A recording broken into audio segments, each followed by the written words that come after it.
Hello guys, how are you. I hope आप सभी अच्छे होंगे और आपकी पढ़ाई चल रही होगी। आज है 22 सितंबर। तो आज इससे जुड़े करंट अफेयर्स और जीके के क्वेश्चन स्टार्ट करते हैं। पहला क्वेश्चन है कि हाल ही में किस भारतीय ने 2 चोटियों को फतह करने का रिकॉर्ड बनाया है। आपके ऑप्शन है गीता समोता, दूसरा ऑप्शन है बागिया सिंह, तीसरा ऑप्शन है बन्नी समोता और चौथा ऑप्शन है ऋचा चन्नी। आपको ये बताना है कि किसने हाल ही में 2 चोटियों को फतह करने का रिकॉर्ड बनाया है। इसका राइट आंसर क्या है? गीता समोता। ठीक है, गीता समोता के बारे में जान लीजिए कि ये सीआईएसएफ में जो है सब इंस्पेक्टर हैं। इनके बारे में थोड़ा सा विस्तार से देखते हैं। तो गीता समोता जो है सीआईएसएफ में सब इंस्पेक्टर हैं। ठीक है, और माउंट एल्ब्रस को भी फतह किया है, जो यूरोप की सबसे ऊंची चोटी में से एक है। ठीक है, माउंट सतोपंथ जो है 7075 मीटर है, उत्तराखंड में स्थित है। और माउंट लोबूचे जो कि नेपाल में स्थित है, इससे पहले इन्होंने इस पर फतह हासिल की है, चढ़ाई कंप्लीट की है। इनके बारे में मैं बता दूं कि सीआईएसएफ में है, सब इंस्पेक्टर हैं। और वहाँ पर जो इनकी टीम है जिसको ये लीड करती हैं, वो जो माउंटेन क्लाइंबिंग का काम करते हैं, ठीक है, जिसमें है ना, तो ये उनको लीड करती है। चलिए थोड़ी सी बात कर लेते हैं। सीआईएसएफ का जिक्र आ गया है तो सीआईएसएफ को थोड़ा सा देख लेते हैं। ठीक है, तो सीआईएसएफ का जो फुल फॉर्म है वो है central industrial security force. It means केंद्रीय औद्योगिक बल सुरक्षा, जिसकी स्थापना कब हुई? स्थापना हुई 10 मार्च 1969 को।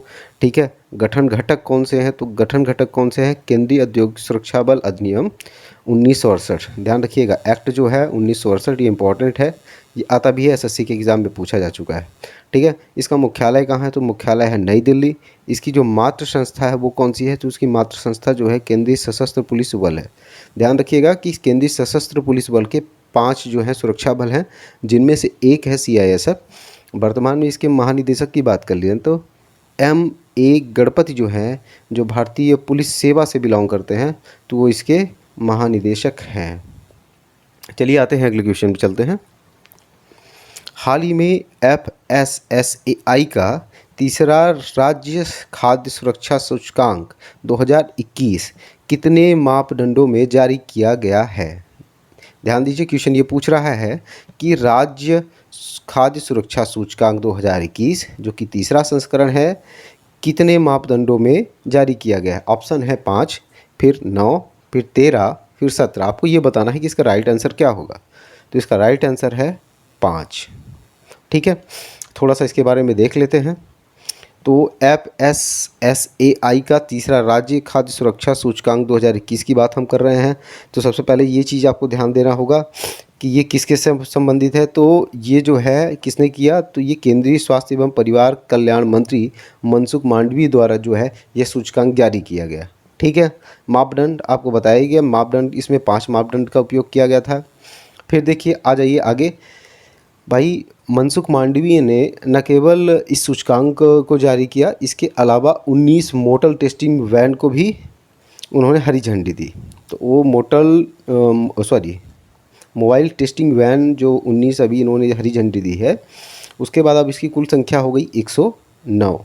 अच्छा, मोबाइल टेस्टिंग वैन, इसका क्या ऑब्जेक्ट है, क्या उद्देश्य, इसका थोड़ा सा समझ लेते हैं।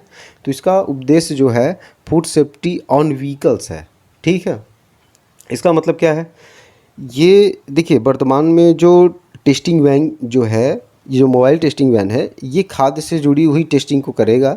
ठीक है, और उससे त्वरित जानकारी और रिपोर्ट्स जो है सामने प्रस्तुत करेगा। अभी तक की इसकी संख्या जो थी उतनी नहीं थी, बट जिस हिसाब से हमारी गवर्नमेंट काम कर रही है, अभी चूँकि जैसा इन्होंने 19 जो है मोबाइल टेस्टिंग वैन को हरी झंडी दी है, तो कुल मिला के 109 हो गई। और आने वाले समय में इसकी संख्या को बढ़ाया जाएगा ताकि पब्लिक वेलफेयर के लिए काम किया जा सके। ठीक है, चलिए आगे आते हैं कि राज्यों को देख लेते हैं कि जो राज्य खाद्य सुरक्षा सूचकांक जारी किया गया उसमें से कौन बड़े राज्य थे, कौन छोटे राज्य थे, और केंद्र शासित प्रदेशों की क्या स्थिति रही। तो बड़े राज्यों में शामिल किया गया है।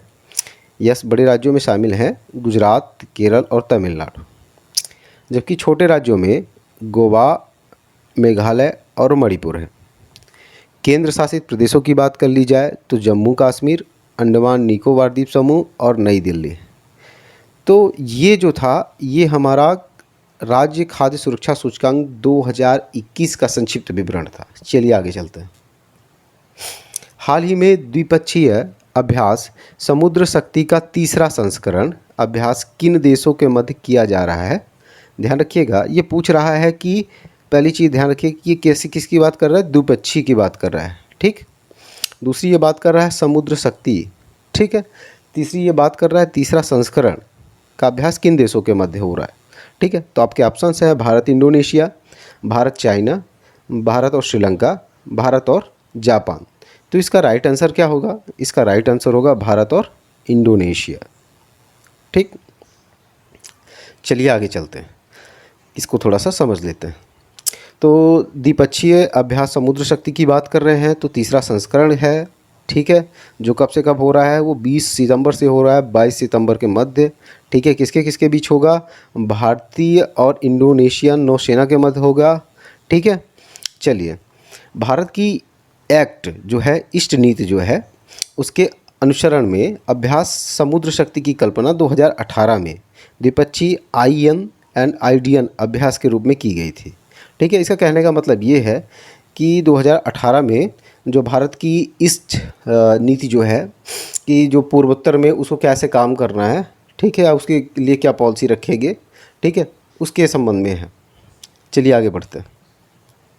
ये इंडोनेशिया देख लीजिए, इंडोनेशिया का मैप है, ये इंडोनेशिया है, ठीक है। इंडोनेशिया की जो कैपिटल है वो क्या है? जकार्ता है, ठीक है। अब थोड़ा सा समझिए, इंडोनेशिया के जो नॉर्थ में है वो कोई कौन सा कंट्री पड़ गई? फिलीपींस हो गई, वियतनाम, ये सब नॉर्थ में है। साउथ में कौन सी है? ऑस्ट्रेलिया हो गई, ठीक है। अब अगर बात कर ली जाए ईस्ट की ओर बात कर ली जाए, पपुआ न्यू गिनी हो गई, और वेस्ट की ओर बात कर ली जाए तो सिंगापुर हो गया, ठीक है। और ये कहाँ पे है? तो ये है इंडियन ओशन में, ठीक। चलिए इंडोनेशिया को थोड़ा सा समझ लेते हैं। इसका एक भाग जो है देखिए इंडियन ओशन में है, और एक भाग जो बिलोंग कर रहा है, जो टच कर रहा है, वो किसको कर रहा है? पैसिफिक ओशन को, ठीक है। चलिए आगे चलते हैं, थोड़ा इंडोनेशिया को देख लेते हैं। तो सबसे बड़ा नगर जो है इंडोनेशिया का और राजधानी जो है वो क्या है? जकार्ता है। राष्ट्रपति जो है वो कौन है? Joko Widodo. उपराष्ट्रपति जो है मारूफ आमीन है। अच्छा, स्वतंत्रता इसको किससे मिली है? ये पहले इटली के अंतर्गत था, लेकिन इटली से इसको स्वतंत्रता मिली है। कब हुई घोषणा? 17 अगस्त 1945 को। मान्यता कब मिली? 27 दिसंबर 1949 को। मुद्रा की बात कर ली जाए तो मुद्रा क्या है? तो रुपया है इसकी मुद्रा, ठीक है। ये दुनिया का चौथा सबसे आबादी और दुनिया में सबसे बड़ी मुस्लिम आबादी वाला देश है। इंडोनेशिया विश्व की 8वीं सबसे बड़ी अर्थव्यवस्था में से एक है, ठीक है। तो ये फैक्ट रहे इंडोनेशिया के संबंध में। डेली हमारे जो वीडियोस बन रहे हैं वो करंट अफेयर के ऊपर बन रहे हैं। करंट अफेयर और उससे रिलेटेड जो जीके है, हमारी कोशिश होती है वो आप तक पहुंचे। इस वीडियो को ज़्यादा से ज़्यादा शेयर करिए, ठीक है। चैनल को सब्सक्राइब करिए और लाइक करिए और कमेंट करिए। चलिए आगे चलते हैं। हाल ही में इंग्लैंड के किस पूर्व फुटबॉलर का निधन हुआ? ऑप्शन है जिमी ग्रीव्स, दूसरा है जिमी थॉट्स, जेरी कजी और जेरी लाओस। क्या होगा सही आंसर? तो इसका सही आंसर होगा जिमी ग्रीव्स। चलिए आगे चलते हैं। हाल ही में 73वां प्राइम टाइम एमी अवार्ड समारोह 19 सितंबर 2019 को कहाँ आयोजित किया गया था? आपको ये बताना है कि एमी अवार्ड जो है समारोह किया गया था, उसका कौन सा संस्करण? 73वें संस्करण का आयोजन कहाँ पे हुआ है? ठीक है, ऑप्शन है Los Angeles, Spain, Laos, New York. तो आपका राइट आंसर क्या होगा? राइट आंसर होगा लॉस एंजलिस, ठीक है। तो इसके बारे में थोड़ा समझ लेते हैं।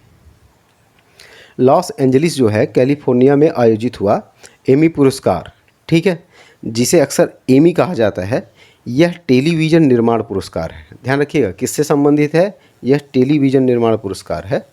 वह मनोरंजन पर केंद्रित है। इसे टेलीविज़न का अकादमिक पुरस्कार फिल्मों के लिए और टोनी पुरस्कार नाटक के लिए और ग्रैमी पुरस्कार जो है संगीत के लिए के बराबर माना जाता है। तो यहाँ पे 3 चीज़ें निकल के आ रही हैं। अकादमी पुरस्कार का संबंध किससे है? फिल्मों से है। टोनी पुरस्कार का संबंध किससे है? नाटक से है। और ग्रैमी पुरस्कार का संबंध किससे है? संगीत से है। ये जीके के क्वेश्चन बन सकते हैं और आ सकते हैं आपके एग्ज़ाम में, ठीक है।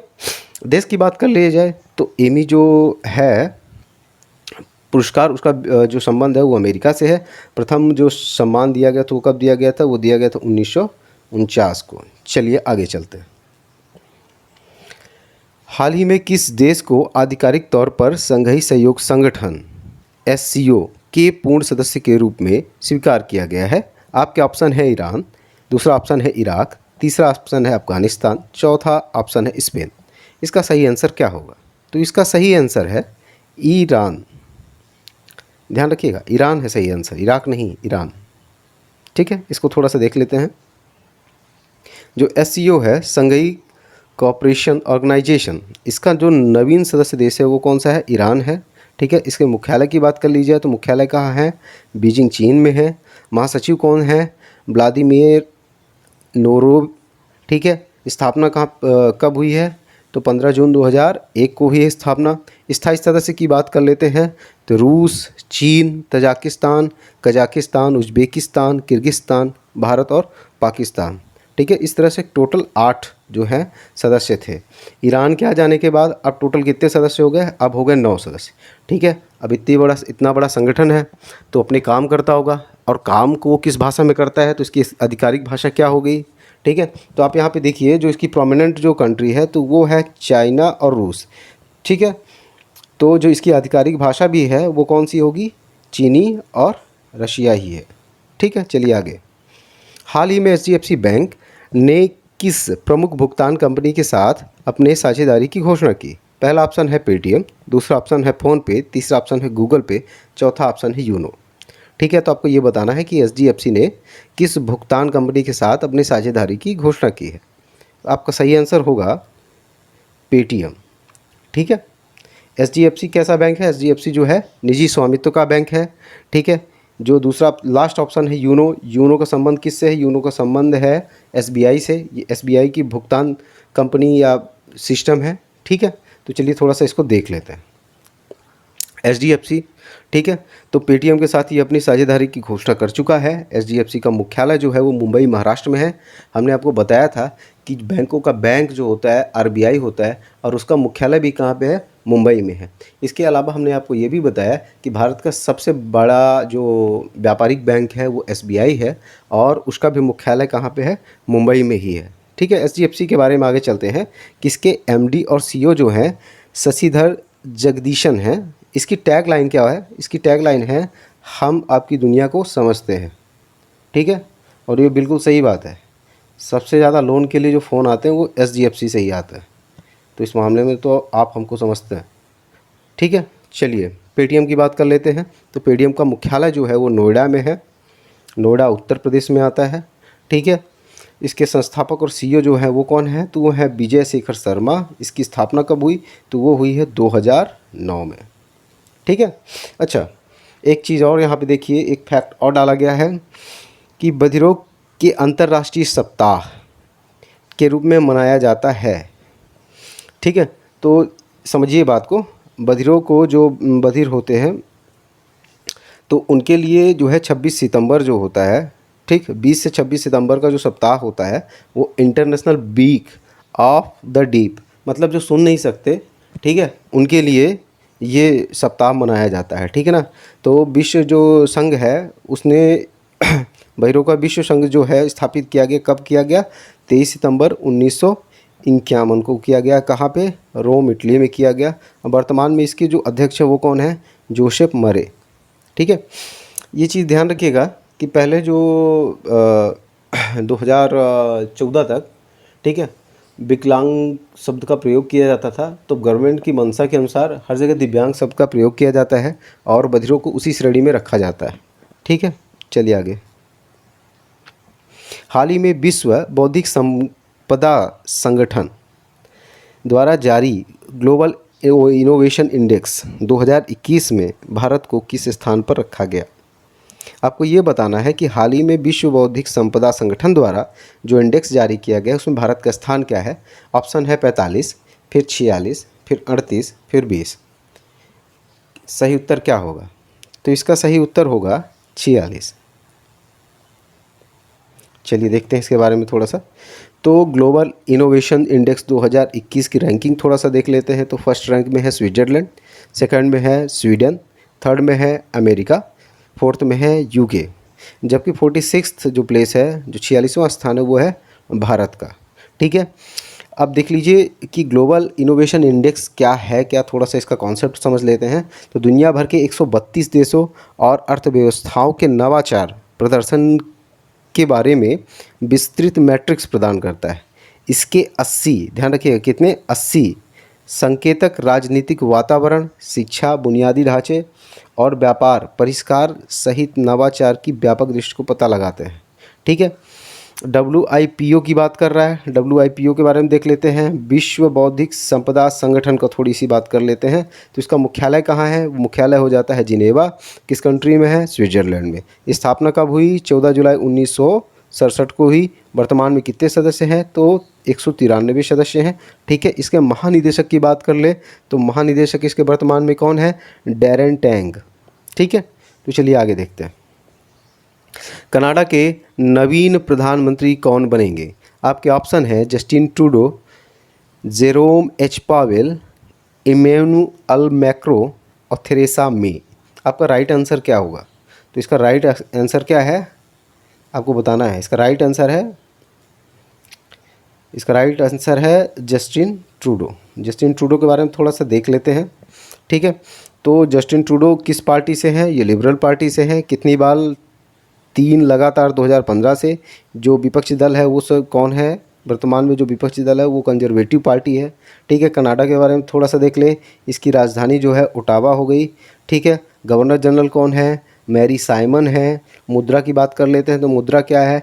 तो ये है कैनेडियन डॉलर। ठीक है, और संसद की बात कर लेते हैं। तो इसे किस नाम से जाना जाता है? तो इसका जो संसद है उसे पार्लियामेंट के नाम से जाना जाता है। चलिए आगे चलते हैं। हाल ही में नितिन गडकरी ने किन स्थानों के मध्य देश के पहले इलेक्ट्रिक हाईवे बनाने की घोषणा की है? ऑप्शंस हैं मध्य प्रदेश और उत्तर प्रदेश, दिल्ली और जयपुर, जम्मू और लद्दाख और दिल्ली और Agra. What will be right answer? सही आंसर क्या होगा? तो सही आंसर है दिल्ली और जयपुर। ठीक, चलिए इसको थोड़ा सा समझ लेते हैं, देख लेते हैं। तो इलेक्ट्रिक हाईवे की बात कर रहा है, किस मार्ग में बनेगा? दिल्ली और जयपुर के बीच बनेगा। ठीक है, लंबाई क्या होगी इसकी? इसकी लंबाई होगी 200 किलोमीटर। ठीक है, उद्देश्य क्या है? देश में इलेक्ट्रिक वाहनों को बढ़ावा देना, साथ ही प्रदूषण को कम करना। ठीक है, विशेष इसे दिल्ली मुंबई एक्सप्रेस वे में एक नई लेन पर बनाया जाएगा।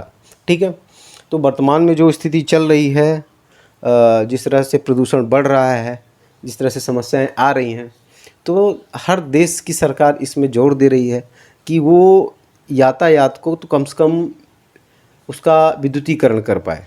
विद्युत के यूज़ से ये प्रदूषण को रोक पाएंगे, इसके प्रयास में लगी हुई है और इस दिशा में हमारी सरकार भी लगी हुई है। चलिए, हाल ही में किस राज्य ने मुफ्त सैनिटरी पैड देने की बात की है? ध्यान रखिएगा, मुफ्त सैनिटरी पैड की बात कर रहा है। ऑप्शन है उत्तर प्रदेश, देन बिहार, तीसरा है राजस्थान और चौथा है हरियाणा। आपको ये बताना है कि कौन सा स्टेट है जिसने हाल ही में मुफ्त जो है सैनिटरी पैड देने की बात की गई। तो ये कौन हो गया? ये हो जाएगा राजस्थान। ठीक है, थोड़ा सा इसको देख लेते हैं। कब दिया जाएगा? 19 नवंबर। ठीक है, इंदिरा गांधी की जयंती पर। किस योजना के तहत? योजना का नाम है उड़ान। ठीक है, RGPSC की तैयारी करने वाले और राजस्थान से जुड़े फैक्ट जो एग्ज़ाम में आते हैं उनके लिए तो ये बहुत ज़रूरी है ना। ठीक है, किसने घोषणा की? मुख्यमंत्री अशोक गहलोत ने की है। बजट की बात कर रहा है, कितना है? तो 200 करोड़ रुपए है। इसका उद्देश्य क्या है? महिलाओं की बेहतर सेहत और पर्सनल हाइजीन के लिए उन्हें जागरूक करने और बीमारियों से बचाव। ठीक है, तो ये राजस्थान की सरकार का बहुत अच्छा पहल है। ठीक है, और ये अन्य जो प्रदेश हैं उनको भी इस तरह के जो पहल हैं उसको अपने में अनुसरण करना चाहिए। ठीक है, चलिए आगे चलते हैं। इनमें से कौन सा दिवस 21 सितंबर को मनाया जाता है? ऑप्शन है अंतर्राष्ट्रीय लाल पंडा दिवस। ठीक है, अंतर्राष्ट्रीय शांति दिवस, अंतर्राष्ट्रीय सद्भाव दिवस, अंतर्राष्ट्रीय अहिंसा दिवस। तो इसका सही आंसर हो जाएगा अंतर्राष्ट्रीय शांति दिवस। ये हमने आपको 21 तारीख के वीडियो में बताया था। ठीक है, जबकि सद्भाव की बात करते हैं तो सद्भाव का रिलेशन किससे हो जाता है भारत के संबंध में?